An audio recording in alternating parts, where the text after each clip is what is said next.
Acompáñame. Señor, te damos muchas gracias por este día y te damos gracias por este tiempo que ahora viene, donde vamos a meditar tus escrituras, tu palabra, Señor, lo que tú dices, tu consejo, Señor. Queremos que con esto que vamos a ver hoy, Señor, tengamos una relación dinámica, activa, productiva contigo, Señor. No para andar de arriba y para abajo y llenos de actividades, sino con sentido, Señor, con corazón, con una verdadera y correcta motivación, Señor, de acuerdo a lo que dice tu palabra. Que podamos, Señor, ser tocados por lo que dice tus escrituras, tu palabra, Señor. Porque no hay mejor fundamento, no hay mejor luz a nuestra vida, Señor, que la que está en tu palabra. Te damos muchas gracias, Señor. Ayúdame a mí a poder transmitir esto de forma correcta y todos nosotros poder meditar y tener oídos para escuchar y no distracciones, Señor. Ayúdanos hoy a no divagar en nuestra mente, sino estar centrados en lo que dice tu palabra. Muchas gracias, Señor. Bendito. Amén. Bueno, vamos a continuar con el estudio de los Hechos. Estamos en el libro de los Hechos y hoy vamos a ver algo muy, muy interesante. Ya quería llegar a esta parte desde que empezamos con Hechos. Y lo que vamos a ver es qué es lo que sucede con la iglesia, qué es lo que debe suceder con la iglesia de Cristo, o qué características tenía esta iglesia naciente, ¿no? Estamos en el capítulo 2. Y estuvimos viendo en las semanas pasadas el momento en el que nace la iglesia. Están reunidos los 120 en el día del Pentecostés. Está el momento en que el Espíritu Santo prometido, profetizado por el profeta Joel y luego prometido por Jesucristo mismo, viene sobre esos 120, comienzan a hablar en otros idiomas de otras regiones que estaban ahí y les oían hablar las maravillas de Dios. Y todo eso sucedió después de la Pascua, cuando estaba un montón de gente ahí en la zona, en Jerusalén. Y pues imagínense el escándalo, ¿no? Imagínense que hay una conferencia anual y se llena el estadio de Héroes de Nacosari, más o menos por el estilo, y hablan todos los idiomas, y entonces empieza a haber todo un gran alboroto. Y Pedro se levanta en medio de eso y predica, y en ese momento que predica es lo que ya vimos en los domingos anteriores, y se convierten 3,000 personas ese día a Cristo.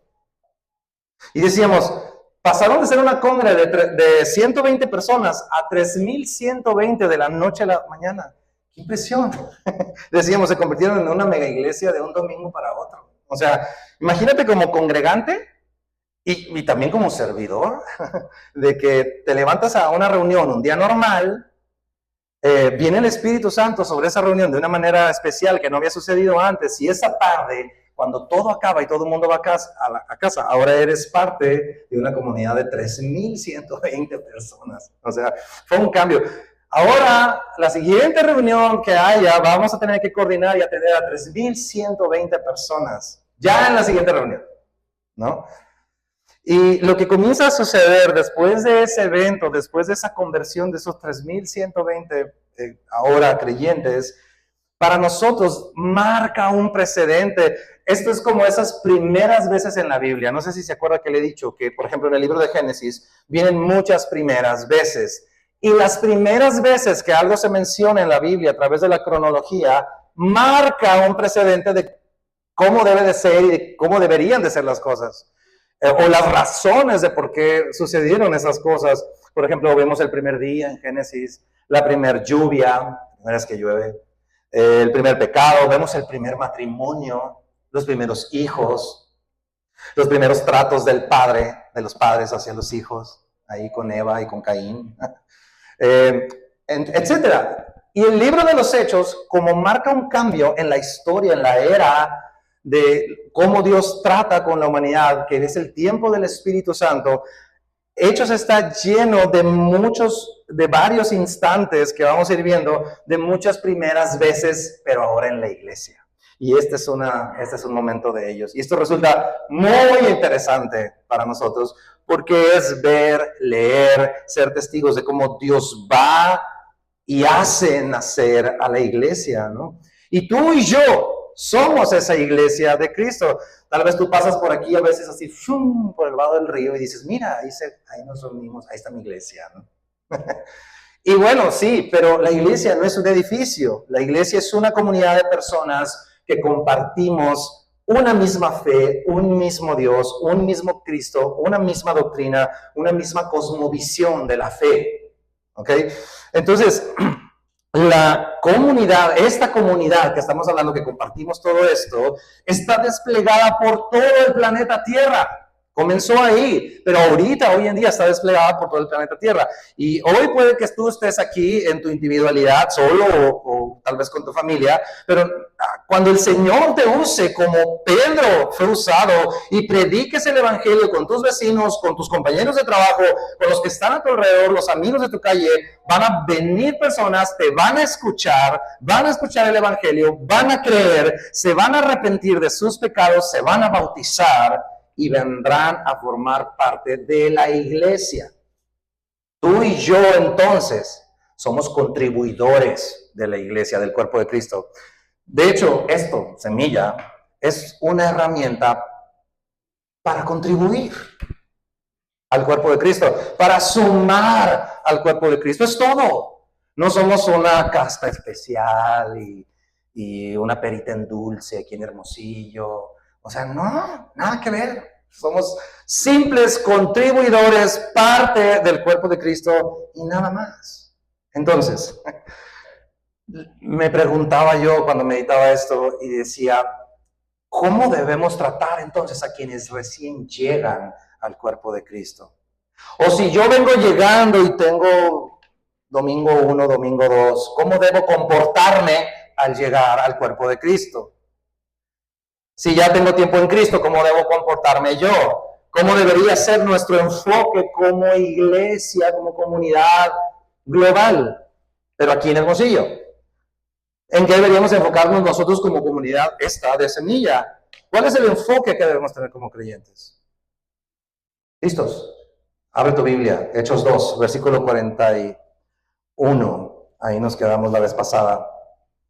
Así que los que recibieron su palabra de Dios por boca de Pedro, dice, fueron bautizados y se añadieron aquel día como 3,000 personas, verso 42. Y perseveraban en la doctrina de los apóstoles, en la comunión unos con otros, en el partimiento del pan y en las oraciones. Hechos 2:42. Los chicos ya saben por qué se llama nuestro grupo de jóvenes 242. Es nuestro. Perseveraban en la doctrina de los apóstoles, en la comunión unos con los otros, en el partimiento del pan y en las oraciones. Aquí está. Estas son 4 actividades que van a representar a esa iglesia naciente de Cristo. Es la verdadera lista de actividades en las que la iglesia de Cristo debe participar. Si algún día quieres una receta de qué debe hacer la iglesia de Cristo, es esto. Es esto.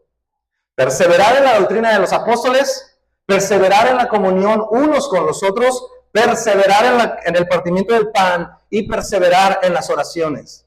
Ahora, es importante recalcar, reiterar que somos tú y yo el cuerpo de Cristo. O sea, en nuestra individualidad, en tu individualidad, tú eres parte del cuerpo de Cristo. Pero cuando andas solo en el McDonald's, eres parte del cuerpo de Cristo. Y cuando estás aquí en comunidad, somos todos juntos el cuerpo de Cristo. ¿Me explico? Entonces, si esas 4 actividades son características, representación, responsabilidad de la iglesia de Cristo, entonces, ojo con lo que voy a decir, estas 4 características debemos hacerlo en comunidad, pero también es responsabilidad tuya. También es responsabilidad tuya. ¿Ok? O sea, son actividades personales como miembro del cuerpo de Cristo y grupales como miembros del cuerpo de Cristo. Entonces, con eso lo que te quiero decir es, no vayamos a caer en la onda de, oye, ¿has orado? No, es que no he orado porque pues en Semilla no ha habido tiempo de oración. Pues no, mi cuate. O sea, esto también es responsabilidad tuya. Oye, pues nadie me ha hablado. Bueno, pues tú también habla. Levántate, contacta a un amigo, tómate un café con él y oren juntos, platícale de lo que Dios te ha hablado. es responsabilidad tuya y es responsabilidad de la comunidad. Entonces, el día de hoy, por increíble que parezca, porque no pude, y creo que el Señor quería hablarnos en esto, vamos a desglosar nada más 2 de estas, de un solo versículo, porque es bien importante, porque marca un precedente, porque es tan vigente en aquel tiempo como hoy en día. ¿Ok? Entonces, vamos a ver 2 de ellas nada más. La primera dice que perseveraban en la doctrina de los apóstoles. ¿Ok? Y lo primero que yo te quiero preguntar es saber si tienes claro qué es una doctrina. ¿Sabemos lo que es una doctrina? Mira, si tú agarras el diccionario y me voy a ver lo que dice el diccionario, doctrina dice que es un conjunto de enseñanzas o principios que se transmiten y se sostienen como verdaderos. Bíblicamente hablando, desde una perspectiva bíblica, una doctrina, la doctrina es, fíjate esto, me gustó, dice, la enseñanza o instrucción que procede de Dios. De Él viene, no viene de un cuate que se puso a hablar ahí y dijo cosas, no, proviene de Dios. Coma, revelada a través de su palabra.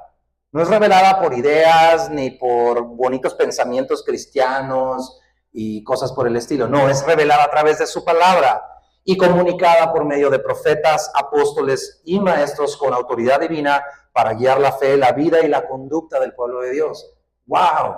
Me gustó mucho eso.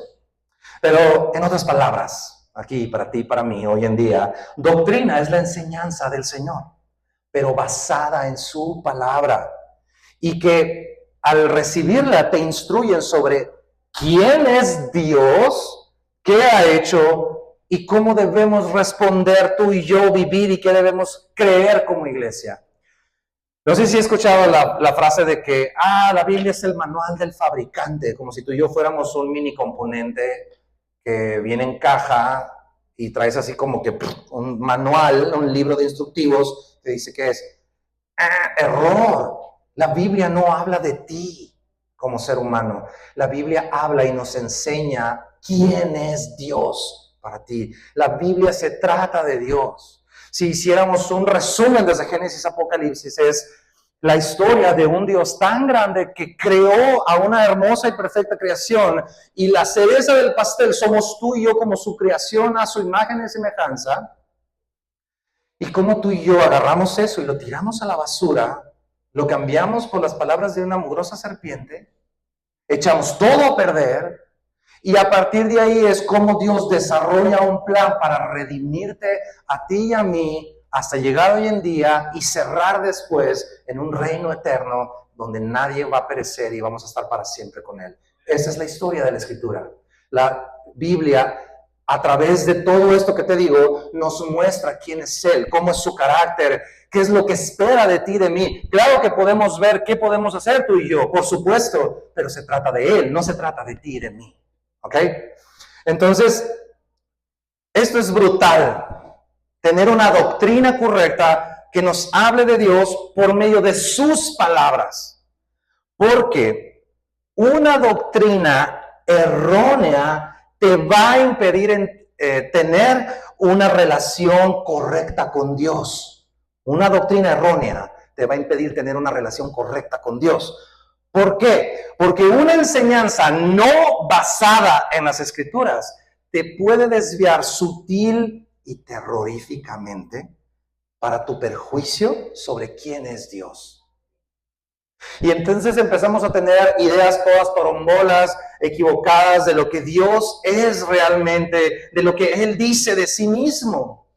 Y andamos inventando cosas. Por ejemplo, Dios te quiere siempre rico, sano, exitoso si tienes suficiente fe. Y la Biblia no enseña tal cosa. ¿Sí? Otro clásico mundial. María es mediadora junto con Cristo. Negativo. ¿Dónde dice la Escritura tal cosa? No lo dice. Otra. Tú puedes crear tu realidad con tus palabras. Tienes poder en tus palabras. Dios actúa si lo declaras con fe. Caso error. ¿Sí? Entonces, si la predicación, la enseñanza y la doctrina basada en las Escrituras es tan relevante, tan importante, Sepa todo mundo de una sola vez que por lo menos aquí no voy a promover, pido al Señor no promover que ningún domingo se hable de otra cosa que no sea la Escritura. Por eso, por cierto, íbamos a cumplir un año, el 6 de octubre. Se fue el año volando, increíble. Pero desde el día 1, si tú estuviste aquí el día 1, te acordarás que cuando se acabó el tiempo de alabanza, y no orábamos como ahorita, pero después del primer tiempo voy a decir, ¿qué hicimos? Vamos a estudiar Juan, abre tu Biblia, Juan capítulo 1, versículo 1. En el principio el verbo era con Dios, el verbo era Dios. Y de ahí nos fuimos en adelante. Y recorrimos todo el libro de Juan y luego todo el libro de Romanos y enos aquí con el libro de los Hechos. ¿Sí? Y así, domingo tras domingo, tras domingo, tras domingo, tras domingo, tras domingo. Y cuando hemos hablado de temas, me resulta muy complicado porque tengo que hacer el doble o triple de esfuerzo para no sacar nada de contexto para ver qué es lo que dice la Escritura acerca de un punto, de un tema. Entonces, no predicar la palabra sería un error total, volviendo al punto. El día que así suceda, si Dios nos libre, pero si llega a suceder aquí, yo te quiero pedir algo. Huye, huye, huye con tu vida. Prende la carrera, agarra a tus hijos y vete lejos de aquí. Porque estás en riesgo. ¡Ay, qué exagerado! No seas exagerado. No, es verdad. Estás en riesgo de aprender, de asumir, de vivir de acuerdo a cierto conocimiento de Dios que no es correcto. Y es tan sutil como unas vías del tren cuando de repente se empiezan a desviar y poquito a poquito, o como los freeways de allá del otro lado, que tienen unas salidas bien lentas y de repente ya vas para allá, para El Paso, Texas, en lugar de agarrar derecho. Y no te diste cuenta, ya llevas una hora de camino y te desviaste en algo que te dice acerca de Dios que no es correcto. La única fuente de la verdad está en su palabra. Y ahí vas a obtener luz, vas a tener garantía, vas a tener justicia, vas a tener verdad. Es el único lugar. Y eso de ir vez tras vez a su palabra habla de esa perseverancia. Tal como comenzó a suceder con estos cuates aquí, los 3120. Porque, a ver, ellos habían creído y fueron impactados por el mensaje de la palabra, porque si recordamos, Pedro no les dijo, pues a ver, verán, les voy a platicar que el otro día, o sea, no, les dijo, esto es lo que dijo Joel, esto es lo que dijo David, esto es lo que dice Isaías, o sea, todo les habló de la Escritura. Y terminan ellos diciendo, ¿qué haremos? Y entonces Pedro les dice, arrepiéntanse y bautícense. Y ellos creen, se arrepienten de sus pecados, se bautizan. Pero eso no acabó allí. Imagínate los 3,000 personas que creyeron, el impacto que causó en ellos. Y acuérdense que bautizarse en aquel tiempo veíamos que no era nomás así como ahora que hacemos una carne asada y rentamos un lugar con alberca y andan nuestros niños bañándose y luego les decimos, espérense, vamos a hacer bautizos. Yo les dije que si había alguien que se quisiera bautizar, viniera conmigo y hubiéramos hecho fiesta. No, para ellos era renunciar al judaísmo y ser los apestados de la ciudad, perder relaciones comerciales, negocios, perder tu trabajo. Eso representaba ser los apestados de la ciudad. Entonces ellos continúan hambrientos por un Cristo que no se habían percatado y que ahora viven ellos. ¿Y qué crees? Querían más y más y más y más. Y decían, no me cuentes, no me platiques tus cosas. Háblame de las palabras que Jesús dijo. Dime las parábolas que Él enseñó. Dime la doctrina que Él enseñó. Dime qué dijo, porque es lo que yo quiero, porque es el Cristo que tengo en mí ahora. Y comenzaron a perseverar en la doctrina de los apóstoles. Y tal vez tú te preguntas y dices, oye, ¿sabes qué? En mi iglesia o en tal lugar, yo veo que sí abren la Biblia, veo que sí mencionan versículos. ¿Cómo puedes estar seguro? ¿Cómo puedo estar seguro de que sí me están dando el fundamento correcto? ¿Cómo puedo saber? Porque te voy a decir algo. Satanás se sabe la Escritura al derecho y al revés, pero odia a la humanidad. Y usa la Escritura para destruirte. Está bien fuerte esto. Entonces, ¿cómo puedo saber qué ondas? Y la respuesta, ¿sabes cuál es? Más sencilla de lo que parece. Es que es una corresponsabilidad. En comunidad y en lo individual tenemos que aprender 3 cosas. Observar la escritura. Obsérvala. Observa sus palabras, sus acentos, sus comas, su presente, pasado, futuro. Descubre las personas que interactúan. Descubre al Señor ahí. 2, eso te va a llevar a una interpretación correcta. Porque en la observación también hay contexto. ¿De dónde viene? ¿Dónde estaba? ¿Qué pasó antes? ¿Qué viene después? Y ya que interpretas, permites que el Espíritu Santo te lleve a aplicarlo a tu vida. Ah, ya viste esto, ya viste que quiero hablar acerca de esto, que mi mensaje es esto, sí. ¿Y cómo andas tú el día de ayer cuando pasó tal y tal y tal y tal? Y Dios te habla y lo aplicas a tu vida. Entonces, una mala observación, una desconsideración de ese contexto te van a llevar a una mala interpretación. Es que Dios quiere decir esto aquí y aquí. No, Señor. ¿Quién no ves lo que pasó antes? ¿Sí? Y una mala interpretación te va a llevar por ende a andar inventando cosas. Entonces, aquí viene la respuesta. Si tú y yo no meditamos por nuestra cuenta en su palabra, si no preguntamos nuestras dudas con quien te disipula, con tu pastor, con tu amigo, a la luz de la Escritura, es muy probable que seas engañado. Yo me preguntaba, Señor, ¿cómo es posible que tú hayas dicho que aún los escogidos serían engañados? ¡Qué feo! ¿Pero sabes por qué? Porque somos comodinos. Y de repente vivimos una relación cristiana de domingo a domingo, viendo que Dios nos habla el domingo. Y es absurdo, ¿por qué? Porque Dios nos ama tanto que está con nosotros todos los días hasta el fin del mundo, pero es tan absurdo como si yo estuviera con mi esposa y digo, pues ahí andamos en la casa y nos chocamos el hombro y desayuno, comemos y así todo lunes, martes, miércoles, jueves, viernes. Y el domingo me levanto y digo, ay, hoy es día de mi esposa. Ya ves que decimos, hoy es día del Señor. Hoy es día de mi esposa. Hola, esposa, ¿cómo has estado toda la semana? Sí, absurdo, ¿verdad? Y a veces así somos con el Señor. ¿Sí?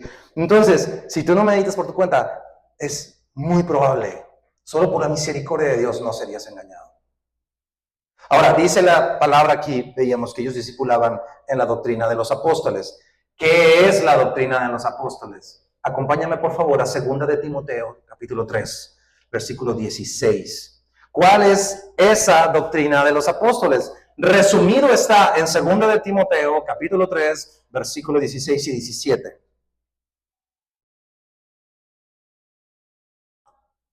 Dice, toda la escritura, ¿cuánta? Desde Génesis hasta Apocalipsis, dice, es inspirada por Dios y útil para enseñar, redarguir, corregir, para instruir en justicia, a fin de que el hombre sea perfecto, enteramente preparado para toda buena obra.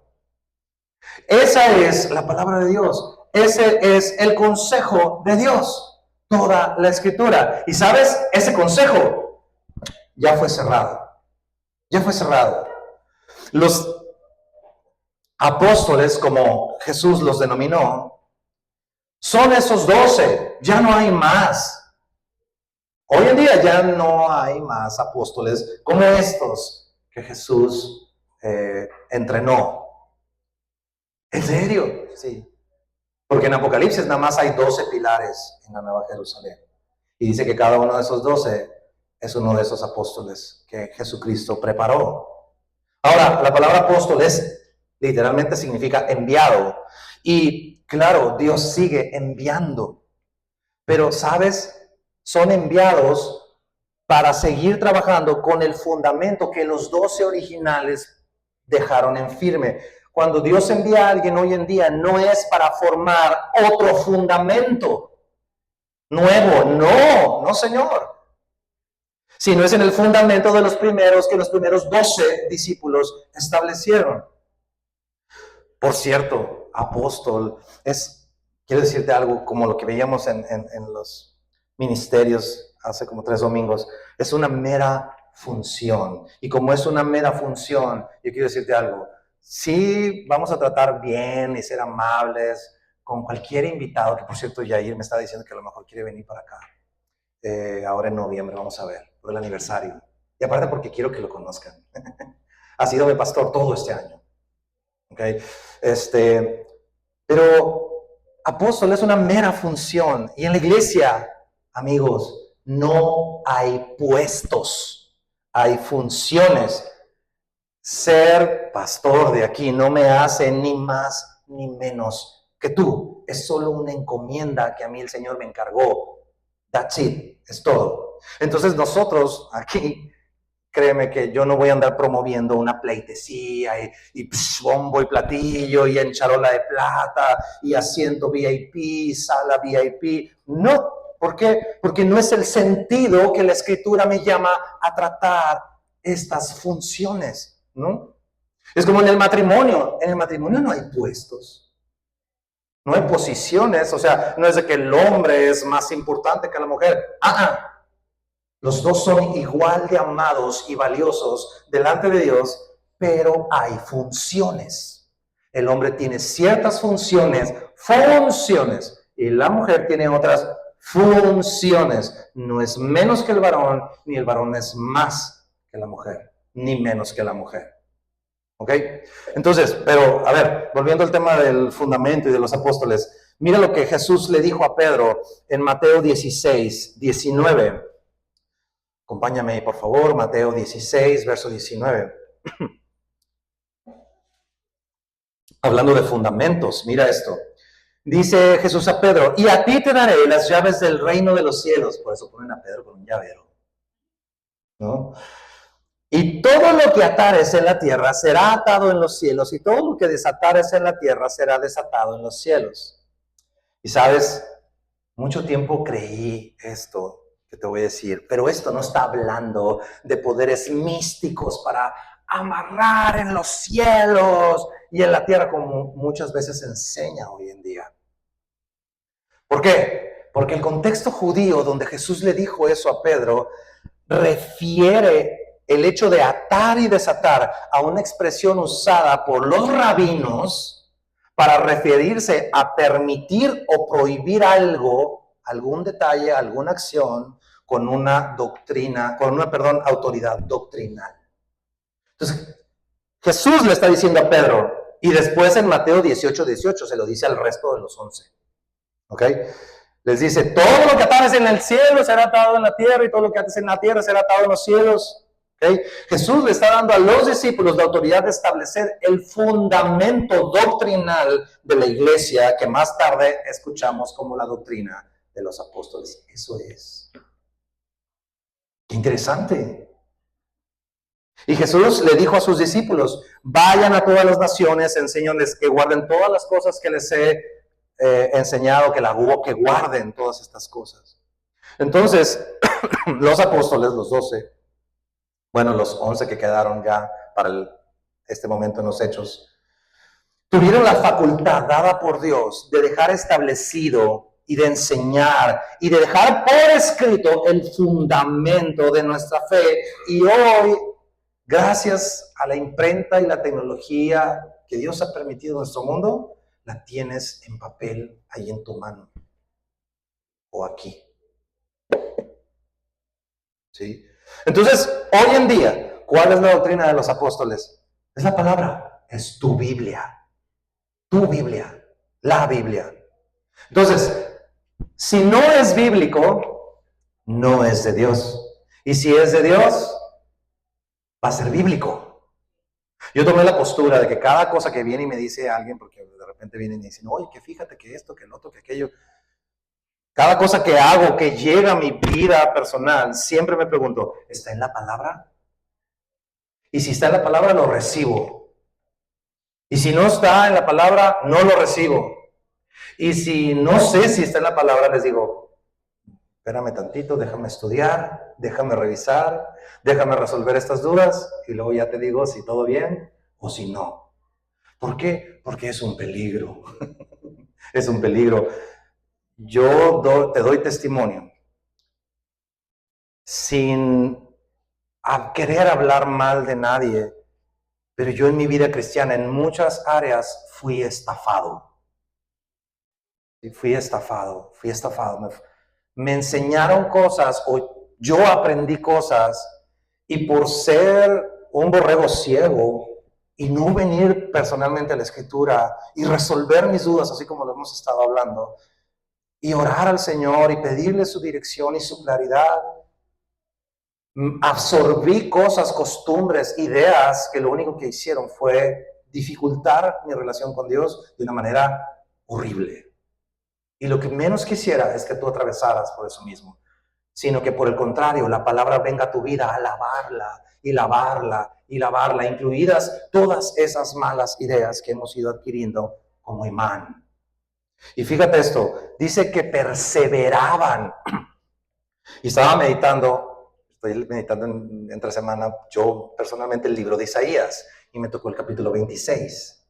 Y Isaías 26:3 es este que traigo aquí. Tú guardarás en completa paz aquel cuyo pensamiento en ti persevera, porque en ti ha confiado. Esa es la versión Reina Valera. Pero la estoy estudiando en la Nueva Traducción Viviente, y me sorprendió esto. Mira, como dice Isaías 23 en la Nueva Traducción, en la NTV. Dice, tú guardarás en completa paz a todos. Isaías 26:3 dice, tú guardarás en perfecta paz a todos los que confían en ti, a todos los que concentran en ti sus pensamientos. Fíjate esto, los que concentran en ti sus pensamientos. La Reina Valera aquí dice, perseveran. ¿Ok? Y meditaba eso, ¿sabes? Esto no es un acto de verbalización. Señor, persevero en ti, persevero en ti, persevero en ti. Me concentro. O sea, no es verbalizarlo. Es una promesa que más que verbalizar debemos vivir. Es decir, concéntrate en su palabra, en sus mandamientos, y va a haber paz para tu vida que sobrepasa todo tu entendimiento. Sé persistente. ¿Y en qué de toda la Biblia? En todo lo que puedas. En todo lo que puedas, en todo su consejo de principio a fin. Sé persistente, constante, perseverante en enfocarte en sus palabras, en todas las que puedas. Y dice Pablo, y la paz que sobrepasa todo vuestro entendimiento, guardará vuestros corazones y vuestros pensamientos en Cristo Jesús. ¿Ok? Entonces, y déjame decirte otro punto de la perseverancia en la Escritura. ¿Por qué nos dice que perseveremos? Porque, ¿sabes? Hay un estudio científico que está comprobado que dice que lo que permites meter por tus sentidos, ¿cuáles son tus sentidos? Tu vista, tu oído, el gusto, el tacto, ¿ok? Ya, pero hablando de escuchar y de qué leemos y qué entra por nuestros sentidos, eso que tú permites entrar en tus sentidos va a determinar tus pensamientos. Y tus pensamientos te van a llevar a acciones, a lo que haces en tu día a día, y lo que tú haces va a determinar de qué lado juegas, pues. ¿Ok? Y Jesús dijo, si me amas, guarda mis mandamientos. Se trata de acciones, pero para llegar a eso tienes que saturar tu mente de su palabra. Entonces la pregunta es, ¿qué te puedes hacer hoy en día? ¿En qué estás perseverando en meter por tus sentidos? Soft porn de Netflix, pornografía ligerita. Pues sí, no sale ahí desnudos, pero unos besos que, Dios mío. Y tu mente vuela. Tramas de, no sé, infidelidad tras infidelidad, tras infidelidad, engaño tras engaño, tras engaño, tras engaño, tras engaño. Y sabes, uno después de eso, de hacerlo repetida e insistentemente, termina uno a veces diciendo, pues yo creo que sí, ¿no? O sea, pues es que cada quien, y como decían las señoras de antes, ay, pues no me salió buena ni la primera ni la última de las chamacas, ¿no? Todas embarazadas antes de casarse. Pero termina siendo parte de eso, así de, pues ahí pues no pasa nada, pues es como que es normal, ¿no? No es normal, no es normal. ¿Qué dice la Escritura? Que tales personas no heredarán el reino de los cielos. Es pecado. Estás desperdiciando el don del matrimonio. Es pecado. ¡Punto! Entonces, tu mente gira alrededor de ello. Por ende, persiste en meter tu mente como cuando te bautizas. Así, en la Escritura. Mira lo que dice Pedro en Primera de Pedro. Acompáñame casi al final de tu Biblia. Primera de Pedro 2, versículo 2. Aquí hay algunos que tenemos hijos pequeños y creo que te va a hacer sentido cuando te piden leche a las 2 de la mañana a gritos. Mira esto, Primera de Pedro 2:2 dice: desead como niños recién nacidos la leche espiritual no adulterada, para que por ella crezcáis para salvación. Deséala a grito partido. Cuando tú veas que andamos divagando aquí, grítame: Gustavo, ¿qué estás diciendo? Así, dímelo, por favor. Como un niño que desea la leche no adulterada, y así búscala entre semana, como si fuera tu pastilla diaria que te tomas de algún tratamiento. Espero que no. Entonces, es tu responsabilidad perseverar en la doctrina de los apóstoles. Es nuestra responsabilidad como iglesia hablar y comentar de la doctrina de los apóstoles. Por eso la primera característica de la iglesia era esta: en comunidad perseveraban en la doctrina de los apóstoles, en la palabra del Señor. Y siendo honestos, esto de perseverar también habla de lo que Pablo les dijo en Gálatas. ¿Sabes qué les dijo? Y siendo honestos, somos bien influenciables. Así se nos va el rollo.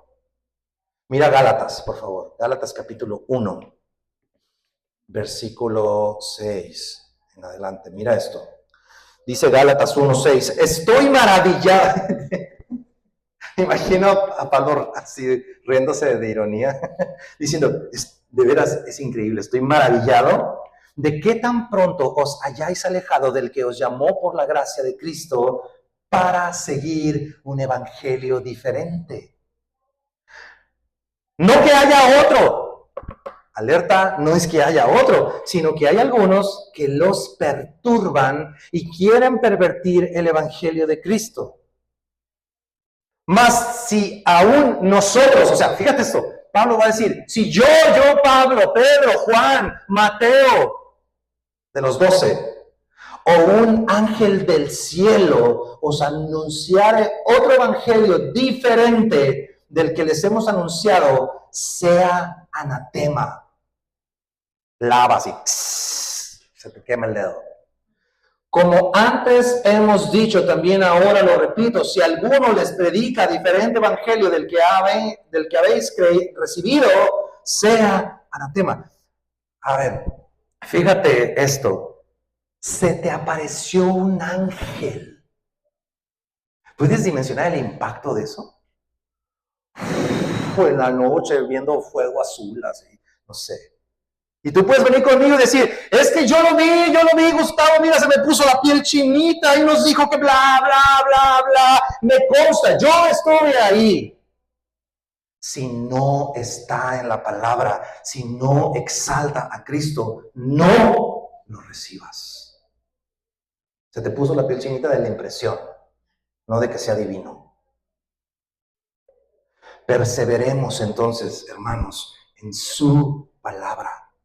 Como semilla, perseveremos en la Escritura. Yo les dije a los que me han ayudado aquí: si algo va a pasar en alguna reunión, sí, jueguen al Nintendo y básquet y salgan y vayan al cine, hagan lo que quieran.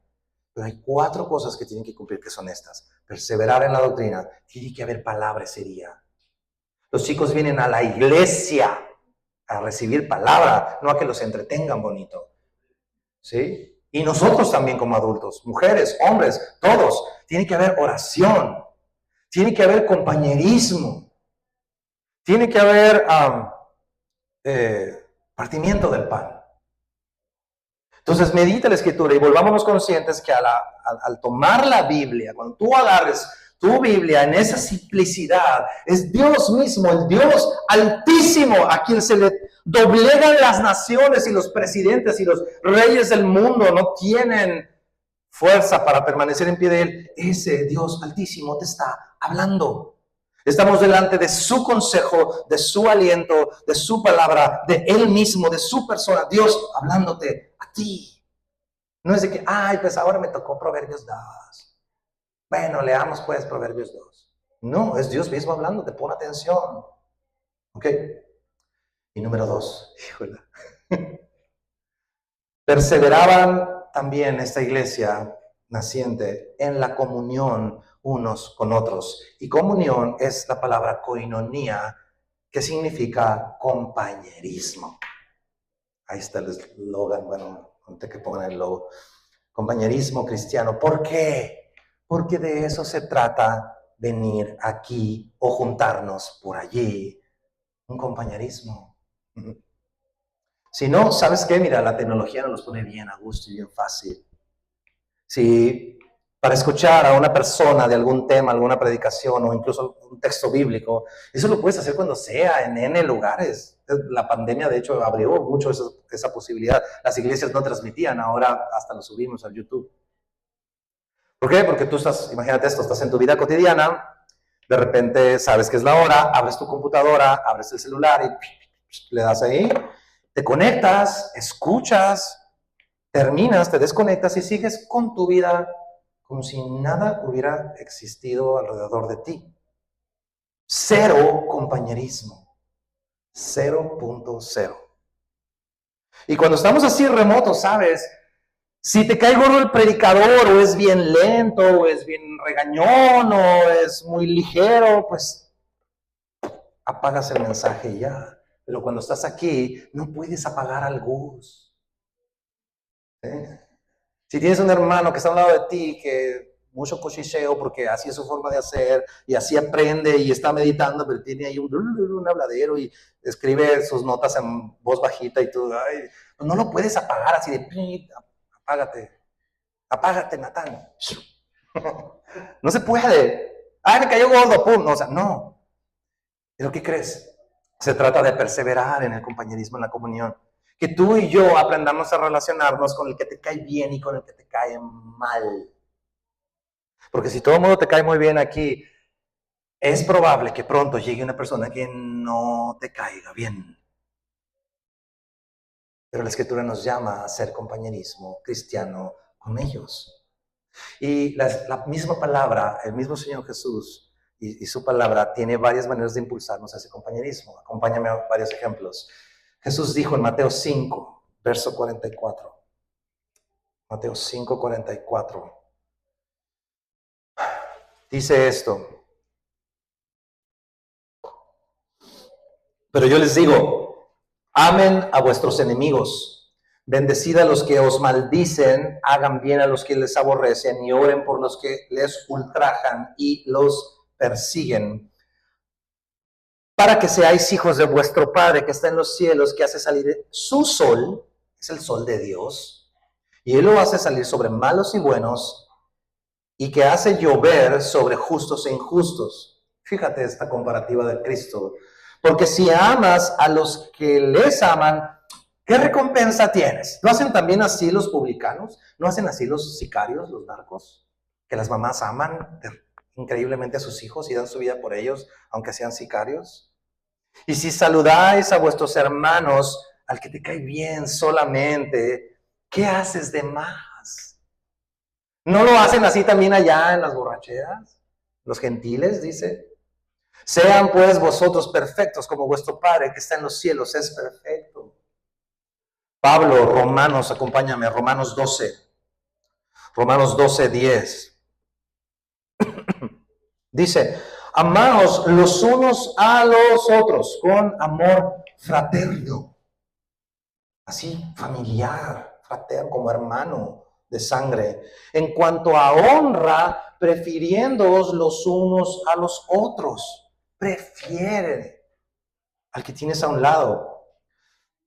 Más adelantito, verso 14, Romanos 12, 14, dice, bendecid a los que os persiguen, bendecid y no maldigáis, gozaos con los que se gozan, llorad con los que lloran. ¿Sabes? La pandemia dio esa oportunidad perfecta de llorar con el que tanto lloró.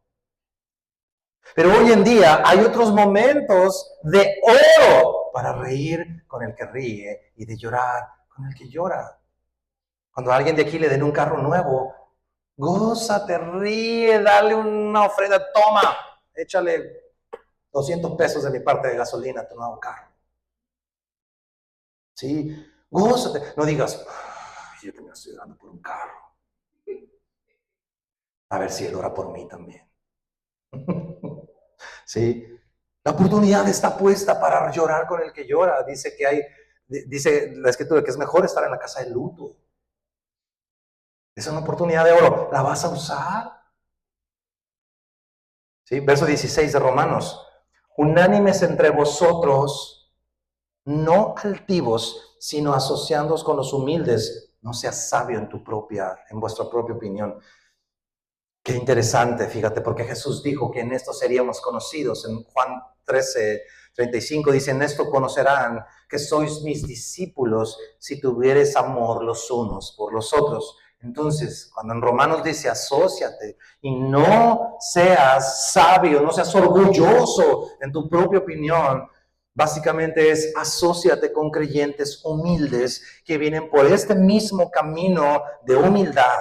No te creas un super cristiano, no te encierres en un círculo de comodidad, de orgullo espiritual y que sientes que levitas y andas por ahí. Asóciate con los humildes, con aquellos que quieren caminar sinceramente, con quienes te edifican en el Cristo sin pretensiones.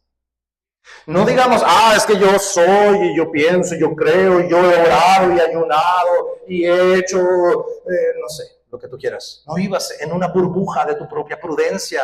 Medita sus mandamientos, ora al respecto, consulta por consejo, coteja tu meditación de las Escrituras con otro más. No seas sabio en tu propio mundito, porque sabes que en Proverbios 14, verso 12, mira lo que dice, te lo voy a leer aquí. Proverbios 14:12 dice, hay camino que al hombre le parece derecho, sea cristiano o no. Hay camino que al hombre le parece derecho, pero su fin es camino de muerte. Es que todo está bien, todo está bien, todo está bien. Sí, así decían los de la cápsula que se quisieron sumergir allá donde estaba el Titanic hundido. Todo está bien, todo está bien. ¡Pum! Pues claro, juntándose con los mismos de la propia opinión, o tú en tu propio mundo, asóciate con gente humilde que te ayude, no seas altivo. Verso de Romanos 15, mira cómo dice Romanos 15, versículo 5, 15:5 de Romanos. Pero el Dios de la paciencia y de la consolación os dé entre vosotros un mismo sentir según Cristo Jesús, para que unánimes a una voz glorifiquéis al Dios y Padre de nuestro Señor Jesucristo. ¿Sabes? Otra manera de hacer comunidad, koinonia, es con el hermoso placer de alabar juntos al Señor. Esto que hacemos no es liturgia cristiana que debemos así de muy bien, mi hermosillo y son alabanza. No, no es un placebo musical, cultural, cristiano. No cantamos porque cantemos cool tampoco. Y yo soy el primero. Me salen unos gallos terribles. Es la bendición de a una sola voz glorificar y adorar a nuestro Dios. Si tú no llegas, te pierdes ese tremendo placer. Te lo estás perdiendo. Otra parte que nos impulsa de la Escritura a esta coinonía, Gálatas 5, versículo 13. Vamos a terminar. Gálatas 5, versículo 13. Dice, porque vosotros, hermanos, esto está tremendo, porque vosotros, hermanos, a libertad fuisteis llamados. Solamente que no uséis la libertad como ocasión para la carne, sino esa libertad que tienes en Cristo. Servíos en amor los unos a los otros. ¿Y yo qué tiene que ver? Mi libertad, pues es para yo ser libre. No, amigo, es para servir a otros. En amor. La libertad que tenemos en Cristo se manifiesta. Cuando tú eres verdaderamente libre en Cristo, se manifiesta en el acto de servirnos los unos a los otros. El servicio unos a otros es un regalo que Dios te da. No importa si tienes 15 años o más en Cristo o si te acabas de arrepentir hace 3 minutos atrás. Estamos llamados a servirnos unos a otros en ese compañerismo. A veces, por las enseñanzas quizá que hemos recibido en el pasado, confundimos, fíjate esto, confundimos servir a Dios y pensamos que primero debemos servir a Dios y luego, si me queda chance, debo servir a la gente. Y creemos que servir a Dios también es hacer algo en la iglesia. Y déjame aclarar 2 cosas importantes al respecto. Servir a Dios es hacer lo que te mandó a hacer, cuando te mandó a hacerlo, de la forma en la que te mandó a hacerlo, en el lugar donde te mandó a hacerlo. Tú sirves a Dios en las paredes de una iglesia, de la iglesia, y fuera de las paredes de la iglesia. Tú sirves a Dios, tal vez acomodando sillas aquí, ¿sí? Limpiando, dejando listas las sillas, dejando lista la mesita del café, allá con los chicos, con los niños. Tú sirves a Dios también siendo el mejor empleado de tu trabajo, el mejor dueño de negocio.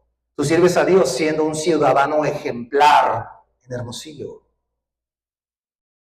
siendo un buen mexicano cuando vas a Tucson. Y la segunda cosa, o sea, tú sirves al Señor en y fuera de las paredes de una iglesia cristiana. Nótese eso, porque a veces sentimos que no servimos a Dios, porque, no sé, no acomodamos cables o algo en la iglesia. Y el Señor tal vez te ha llamado a servirle fuera. ¿Sí? Y la segunda distinción que te hago es que aquí no está hablando de separar servir a Dios y servir a tu prójimo. Está hablando de servir a Dios a través de servirle a tu prójimo en amor, cuando sea, donde Dios te ponga. O sea, la libertad que tienes en Cristo, tú y yo, se vive, se celebra, se acciona cuando sirves a otros bajo estos términos que hemos visto. Prefiriéndonos unos a los otros, amando a nuestros enemigos, no pagando mal por mal, etc. Eso es servir con los criterios correctos. De hecho, todo lo que tratamos de hacer aquí en Semilla, de atender a nuestros pequeños, de cantar, de predicar la palabra, de participar en la oración, de acomodar aquí y allá, es un acto de amor. Y si tú has estado sintiendo pasos en la azotea de que tienes que hacer algo, la verdad, acércate con nosotros porque te voy a dar una asignación para que nos ayudes. Donde haya necesidad. Y si no hay más que hacer aquí, sigues con esa inquietud, tal vez debes hacer un inventario y orar al Señor y decirle, Señor, ¿dónde me hace falta hacer este compañerismo? Esta expresión de amor, de servicio. Y a lo mejor tú dices, oh, no, pero es que yo no puedo servir porque soy bien pecador y bla, lo que tú quieras. Mira, recordemos a Pedro, como lo recordábamos hace 2 domingos atrás. Pedro negó a Jesucristo 3 veces, pero cuando Jesús se le aparece en la pesca y lo manda, ven para acá y lo lleva allá al montecito, le dice, Pedro, ¿me amas? Y Pedro le dice, Señor, te quiero. No es igual, ¿verdad? Claro que no es igual, no se me queden viendo.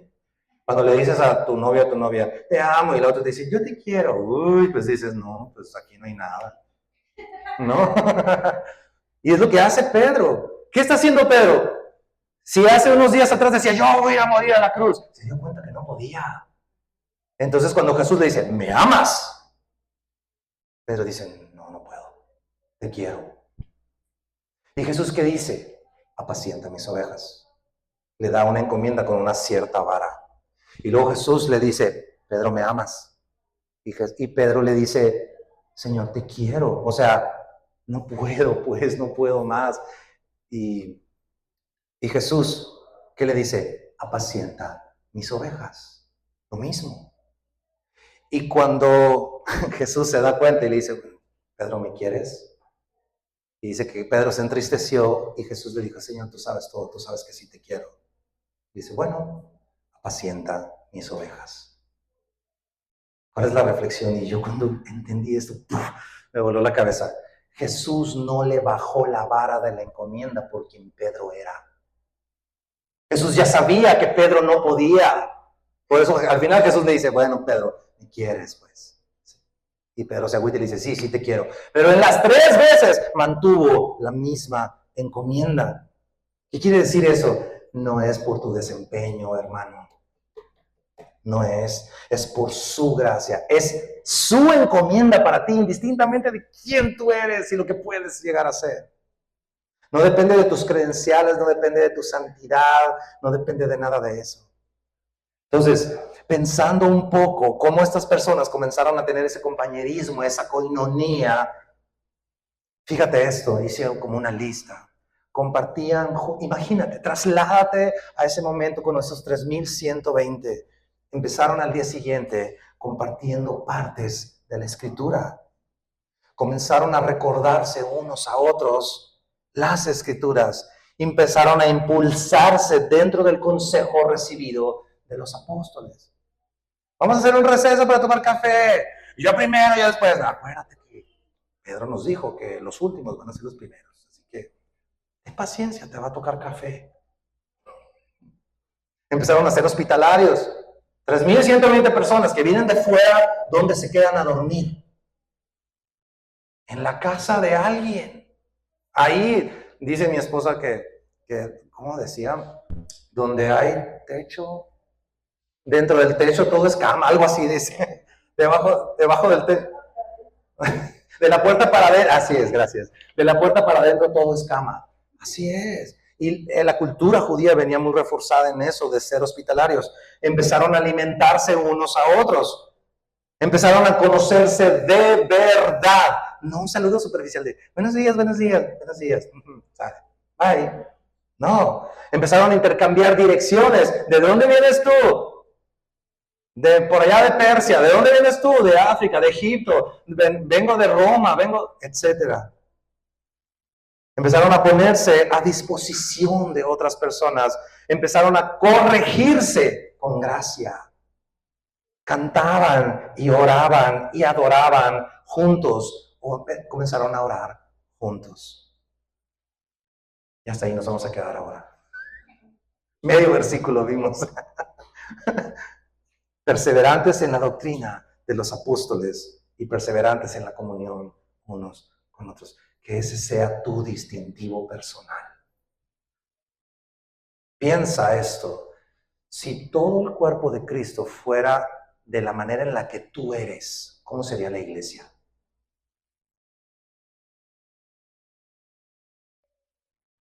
Si tú amaras, si la iglesia de Cristo a nivel global se amaran unos a otros como tú amas a tus hermanos, ¿cómo sería la iglesia? Son preguntas para que reflexiones. Vamos a orar. ¿Sale? Precioso Dios.